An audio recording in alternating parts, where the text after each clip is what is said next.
Hey guys, hope you're all okay. So here is my mango salad recipe. This salad is so easy to make and it's perfect for the summer. For the salad, you will need 1 semi-ripe mango, 1 red pepper, 1 red onion, 1 carrot and half a cucumber.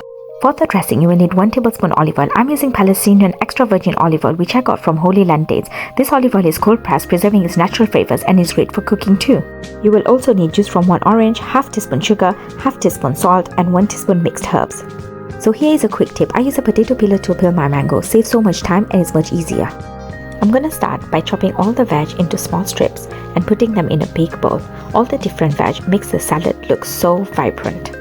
For the dressing, in another bowl, I'm gonna pour the olive oil, orange juice, salt, sugar and herbs and mix it all together.